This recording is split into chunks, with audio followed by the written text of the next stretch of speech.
Je vous ai mis le coup de fusil.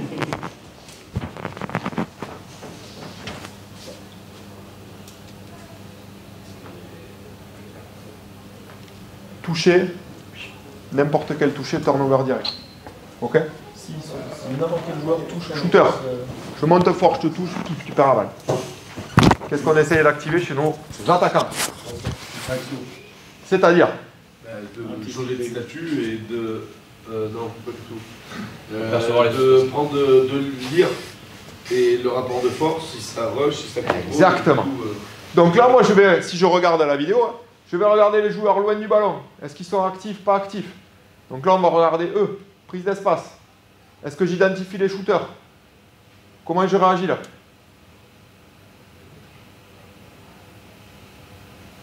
Vous l'avez le shooter ici? Si lui me touche, je perds la balle. Si lui me touche, je perds la balle. Ah, casse les couilles, Verde. Et oui, tu t'es pas démarqué. Et tu l'as pas identifié. Tu te fais toucher, tu perds la balle. On est OK avec ça? Donc là, j'entraîne juste percevoir où est celui qui va me casser les couilles. OK? Donc sortir le ballon des espaces où il y a les shooters. Tu as des chasubles différents. Ouais, ils ont des chasubles rouges. Souvent sur les extérieurs. Pas forcément. Ça, au bout d'un moment, c'est le jeu qui fait qu'il se replace. C'est une consigne. Tu vas voir Baptiste, et je crois que c'est Baptiste et Théomier qui ont les super pouvoirs. Il va rester au milieu, il va shooter tout au milieu. Ok? Donc moi, je vais avoir dans cette situation-là des mecs qui vont venir se proposer à l'intérieur. Et c'est l'adaptation tactique que je veux. Donc ça veut dire que les mecs extérieurs et intérieurs, il faut de l'activité autour du porteur de balle parce que si le shooter il vient sur moi, il faut des options courtes pour passer. Les utilisateurs, tu leur donnes la règle qu'il y a des shooters qui vont bien adresser. Ils savent qui c'est là. Ils savent qui c'est. Oui, sur la situation d'avant. Ils ont le changement. Pourquoi on utilise ce shooter? Même principe. Si je vais jouer sur lui qui a un ruck, on peut potentiellement être contesté. Donc nous, on veut éviter les rucks.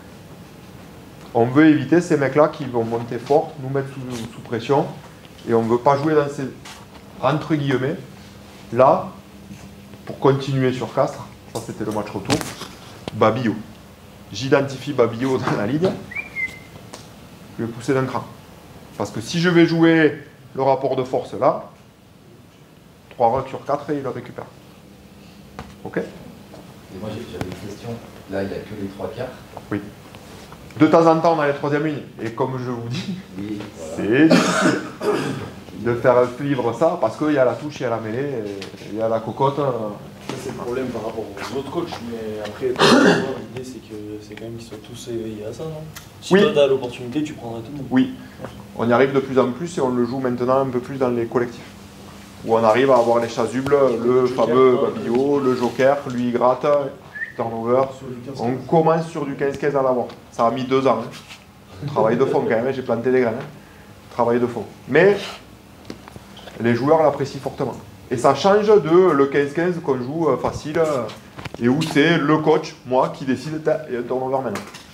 Ok? Et là, ça se fait automatiquement. La création du jeu pour les joueurs, par exemple celui-ci ou celui d'avant,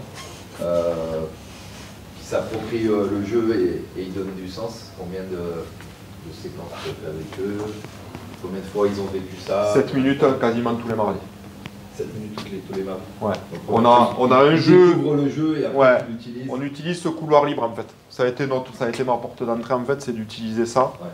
Parce qu'on a notre ADN de contre-attaquant et très souvent on récupère nos ballons de jeu au pied et on va toucher les couloirs.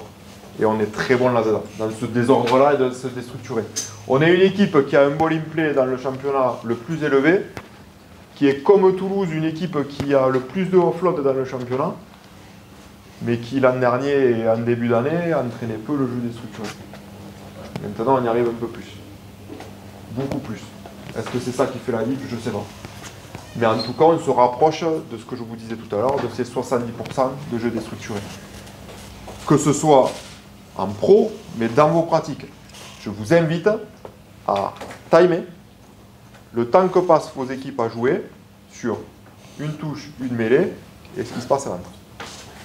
Temps structuré, temps déstructuré. Faites le calcul, vous allez être surpris. Si vous me dites que vous passez 80% de votre match à faire des touches et des mêlées, posez-vous des questions. Ok avec ça? On continue?